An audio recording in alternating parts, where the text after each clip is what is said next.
สบายดีตอนนี้เหมือนลากไล่ความรู้สึกแห่งนะเพราะว่าเขาก็ดีใจที่น้องๆได้เดบิวต์เพราะว่าน้องๆทุกคนคือน้องเขาเบิร์เลยอะแต่มันก็มีบางกลุ่มที่เขาจะบริเดสินะเขาจะบริเป็นแมนยูว่าเขาจะอาจจะมีรางวัลอื่นๆอะแต่เขาฮู้ว่าความฟันเป้าหมายของเขาเจ้าในการมาครั้งนี้คือการเป็นบอยแบนด์สินะแล้วมันบ่ได้เป็นทุกคนที่ได้เป็นนะเขาก็รู้สึกว่ามันสิดีใจนำน้องๆกลุ่มนี้กับบอสุดสินะเพราะว่ามันก็ยังมีกลุ่มหนึ่งที่เขาก็ยังเห็นอกเห็นใจเขาเจ้าว่าซีซาแต่สนุนกับเชื่อว่า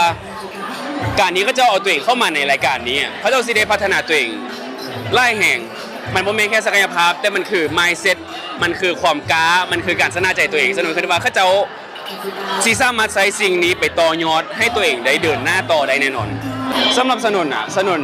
บอกน้องๆตลอดสนุนอยากฟังน้องๆว่าอย่าคิดว่าเฮาเป็นเพียงแต่ศิลปินเราเขาต้องคิดว่าเขาเป็นศิลปินของโลกใบนี้สากลเฮ็ดได้จังได้เขาก็ต้องพัฒนาตัวเองให้เท่าคนอื่นโลกใบนี้มันมุ่นไปฮอตไส้เทรนด์มันไปฮอตไส้เขาต้องอัพทูเดตตลอดเวลาเพราะว่าเขาสิมาเบิ่งแต่บ้านเขาแล้วเฮ็ดแต่ซ้ำนี่เขาก็สิไปทางหน้าได้ยากได้ช้าสินะเพราะฉะนั้นสนุนบอกน้องๆตลอดว่าอย่าเทียบตัวเองกับสแตนดาร์ดเก่าๆเอาตัวเองให้ไป another level ตลอดให้มันแบบเฮ็ดจะได้ก็ได้ให้เก่งที่สุดอ่ะให้คน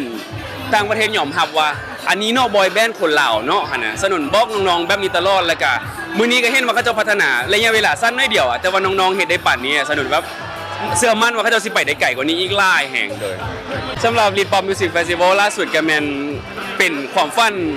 อีกอันนึงที่เป็นจริงสำหรับสนุนเลยเพราะว่าหลายคนก็จะฮู้ว่าสนุนเดบิวต์เพลงตั้งแต่10กว่าปีที่แล้วสินะแล้วก็เคยปล่อยเพลงอีกเพลงนึงเพลงที่2ตอนปี2019แต่ว่าทุกครั้งที่ปล่อยเพลงอ่ะมันบ่ค่อยได้ต่อยอดจากสิ่งที่เฮาเฮ็ดปันได้คือเฮามีความฝันตอนวัยเด็กว่าเฮาอยากขึ้นไปอยู่ถึงคอนเสิร์ตคือที่เฮาไปเบิ่งรุ่นเอ๋ยรุ่นอายว่าสิซะแล้วมันบักหลายปีเฮาก็บ่ได้โมเมนต์นั้นจากเทื่อจนมันมาเกิดขึ้นตอนนี้ปีนี้อยู่ที่งาน Lead Pop สินะแล้วเฮาก็ได้ใช้ศักยภาพทุกอย่างที่เฮาสร้างส้มมามอบความสุขให้แฟนๆสินะมันก็เป็นโมเมนต์ที่บ่มีวันลืมฮะโดยมันเป็นสิ่งอันนึงที่สนุนภาคภูมิใจในชีวิตเลยแหละโดยสำหรับซีรีส์เรื่องล่าสุดเนาะก็เป็นซีรีส์แนวตั้งที่ว่าซีปอยในแพลตฟอร์มระดับสากลเป็นแพลตฟอร์มที่คนเบิ่งได้ทั่วโลกแล้วก็ดีใจที่เป็นอาจจะเป็นคนลาวคนทำอิฐที่ว่าได้เข้าไปในแพลตฟอร์มตัวนี้ก็รู้สึกแบบดีใจแฮงแล้วก็มันด้วยความที่มันเป็นออริจินอลซีรีส์จากฝั่งประเทศไทยสินะไอ้ยังต่างๆมันสิแบบว่าเป็นสิ่งที่เราบ่เคยเห็นเพราะว่าสิเป็นซากบูแอคชั่นไอ้ยังต่างๆมันคื